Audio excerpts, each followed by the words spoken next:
좋은 아침입니다. 요한복음 5장 17절에서 25절 말씀 보도록 하겠습니다. 17절 예수께서 그들에게 이르시되 내 아버지께서 이제까지 일하시니 나도 일한다 하시매 18절 유대인들이 이로 말미암아 더욱 예수를 죽이고자 하니 이는 안식일을 범할 뿐만 아니라 아버지를 자기의 친아버지라 하여 자기를 하나님과 동등으로 삼으심이로라. 자, 38년 된 이 병자, 하나님의 자비를 경험한 병자. 그러나 이제 자기가 앞으로 살아가기 위해서 권력 있는 유대인들, 자기를 추구하는 유대인들에게 포인트를 얻기 위해서 예수가 자기를 안식일에 이렇게 노동하게 했다라고 고발한 바로 이 병자의 고발을 들은 유대인들은 예수님에게 달려가서 왜 안식일에 사람을 노동을 시켰냐고 막 이렇게 득달같이 달려가서는 추궁을 하게 되었습니다. 여러분, 그들은 정말 한 평생 고통하던 자가 자비를 얻은 사건은 안중에도 없었고요. 자기들이 만들어 놓은 어떤 기준을 가지고 이 기준을 벗어난 것에 대해서 추궁하며 이 박해하는 데 여념이 없었던 모습을 보게 됩니다. 여기에 대해서 예수님은 그러나 물러서지 않았습니다. 내 아버지께서 일하시니 나도 일한다라고 하면서 아버지께서 하시는 가장 중요한 일, 사람 살리는 일은 안식일에 해야 될 일이라고 도리어 이렇게 응수하셨습니다. 자, 그러자 그들은 또 하나의 빌미를 잡았습니다. 안식일을 범하는 것도 모자라서 이제 내 아버지께서 일하니 나도 일한다라고 하면서 자신을 아버지와 동등시 했다라고 고발을 하면서 예수는 죽일 명분이 확실하다. 안식일을 범하는 자, 하나님과 자기를 동등되게 하는 자다. 이렇게 이제 도리어 더 빌미를 잡고 나아갑니다. 하지만 예수님은 이들의 이 참 악한 이 고발 앞에 위축되지 않으셨고요. 도리어 더 정면으로 그들을 향해서 말씀하십니다. 19절 한번 볼까요? 그러므로 예수께서 그들에게 이르시되 내가 진실로 진실로 너희에게 이르노니 아들이 아버지께서 하시는 일을 보지 않고는 아무것도 스스로 할 수 없나니 아버지께서 행하시는 그것을 아들도 그와 같이 행하느니라. 20절 아버지께서 아들을 사랑하사 자기가 행하시는 것을 다 아들에게 보이시고 또 그보다 더 큰 일도 보이사 너희로 놀랍게 여기게 하시리라. 자, 어떻게 네가 감히 안식일을 범할 뿐 아니라 하나님과 동등됨을 여기느냐, 이렇게 이제 그 빌미를 잡고 추구하는 그들을 향해서 예수님께서는 물러서지 않고 말씀하셨습니다. 내가 지금 이 사람을 고친 것은 내 스스로 한 것이 아니라 아버지께서 행하신 일을 내가 보고 내가 행한 것이다 라고 이야기를 하고 있습니다. 사실 이 안식일이라는 것은요, 인간에게 참된 안식을 주기 위해서, 그리고 참된 안식을 위해서는 먼저 치유가 필요하고 자비가 필요한데요, 사실 안식일은 바로 이 치유와 자비를 주기 위한 하나님의 사랑의 선물이고요. 또한 여러분, 안식일을 지키라고 하신 이유는 이 세상에서 참 정말 치유도 정말 자비도 없어 보이지만 장차 완전한 치유와 자비 가운데 참된 안식이 있을 것인데요, 이 날을 사모하게 하기 위한 하나님의 신령한 축복인데요, 지금까지 종교 지도자들은 여러 가지 인위적인 금지 조항을 만들어서 안식일을 지키는 것이 안식이 아니라 힘겨운 노동이 되게 하였고요. 또 자기들은 문구상 그것을 지켰다는 이유로 교만해져 있었고 그것을 제대로 지킬 수 없는 백성들을 정죄하는 명분으로 삼고 있었는데, 예수님은 당신이 하신 일이 안식일을 범한 것이 아니라 안식일의 제정자인 하나님께서 하신 일을 보고 행한 일이다라고 이야기하면서 물러서지 않으셨습니다. 뿐만 아니라 이 38년 된 환자를 고치는 일보다 더 큰 일을 보여서 너희를 놀랍게 할 것이다 라고 말씀하셨습니다.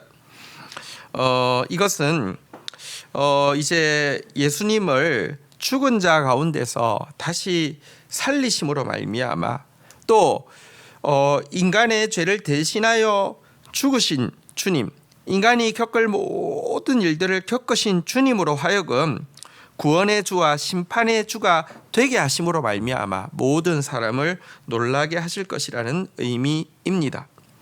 자, 이어서 보도록 하겠습니다.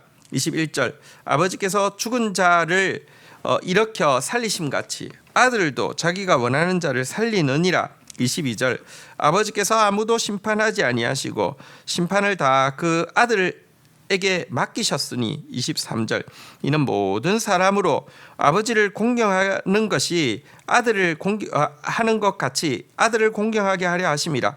아들을 공경하지 아니하는 자는 그를 보내신 아버지도 공경하지 아니하느니라. 자, 예수님은 당신께 하나님께서 심판의 권세를 맡기실 뿐 아니라 당신께 정말 자기가 원하는 자들을 살릴 수 있는 구원의 권능도 주셨다, 이렇게 선언하고 있습니다. 이것이 이제 하나님께서 보이실 더 큰 일, 예수 그리스도의 부활과 부활로 말미암는 구원의 역사와 최후의 심판의 역사에 대한 예언입니다. 또 이와 같은 부활의 역사를 일으키시는 것은 사람들로 하여금 아버지 하나님을 공경함과 같이 또한 아버지께서 보내신 아들을 공경하게 하기 위함이다라고도 선언하셨습니다. 생각해 보십시오.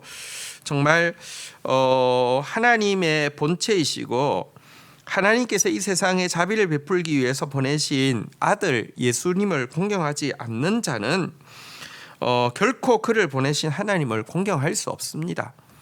그들이 예수님을 정죄할 빌미로 예수님이 하나님을 자기와 동등되게 했다, 이렇게 이야기했는데 여러분, 그건 사실입니다. 예수님은 하나님과 동등된 분이십니다. 예수님을 공경하지 않고는 하나님을 공경할 수가 없는 것입니다. 24절입니다. 내가 진실로 진실로 너희에게 이르노니 내 말을 듣고 또 나 보내신 이를 믿는 자는 영생을 얻었고 심판에 이르지 아니하나니 사망에서 생명으로 옮겼느니라. 25절, 진실로 진실로 너희에게 이르노니 죽은 자들이 하나님의 아들의 음성을 듣는 때가 오나니 곧 이때라. 듣는 자는 살아나리라. 자, 예수님은 자기를 이렇게 빌미를 잡아서 이 정죄하려는 자들에게 기회를 주고 계십니다. 심판이 아니라 구원에 이를 수 있는 기회를 주고 있습니다. 예수님은 진실로 진실로라는 단어를 반복하시면서 죽은 자들이 하나님의 음성을 듣는 때가 오는데 바로 지금이라고 말씀하셨습니다. 그리고 이 음성을 듣는 자는 영생을 얻을 것이다 라고 이야기를 하고 있습니다. 여러분, 정말 하나님이 보내신 하나님의 아들을 그의 음성으로 듣고 믿는 자는 심판에 이르지 않고 영원히 그분의 사랑을 받는 것에 이른다는 것입니다. 그리고 바로 그 결단의 순간이 바로 지금이다라는 단어를 쓰심으로 말미암아 이렇게 악한 유대인들에게 이 자비의 사건 앞에서 도리어 그를 정죄하고 죽이려는 유대인들에게 이 구원의 기회를 놓치지 말라고, 이 심판의 이 위기에서 벗어나라고 다시 한번 권면하고 있습니다. 예수님은 저들의 이 정죄 앞에서 물러서는 것이 아니라 도리어 당당하게 밟히면서도 그들에게 도리어 구원의 기회를 주고 있습니다. 사실 우리가 최후 심판 때에 심판을 받는 것은 주님께서 기회를 덜 주셔서가 아니라 수많은 기회에도 불구하고, 오늘 유대인들처럼 이와 같은 기회에도 불구하고 주님의 음성을 듣지 않고 듣기 싫어하고 결국은 이 진리를 대적하고 진리를 죽이는 일을 서슴없이 했기 때문임을 기억해야 할 것입니다. 주신 말씀 붙잡고 기도하며 나가도록 하겠습니다. 주님이 놀라운 자비를 베푸셨음에도 불구하고 율법의 문구를 가지고 사람을 죽이는 데만 혈안이 되어 있는 이 악한 종교 지도자들의 모습을 보게 됩니다. 인위적인 금지 조항들을 만들어서 하나님이 주신 치유와 회복과 자유의 안식일을 힘겨운 노동으로 전락시키고 자신들이 문구를 지켰다는 이유로 교만해져서 다른 사람을 정죄하는 명분으로 삼고 있었던 악한 종교 지도자의 모습이 우리 신자들 안에 결단코 없게 하여 주시옵소서. 안식일을 제정하여 주신 주님 앞에서 안식을 누릴 뿐 아니라 우리가 접하는 수많은 사람들에게 안식을 줄 수 있는 그런 사람이 되어질 수 있도록 인도하여 주시옵소서.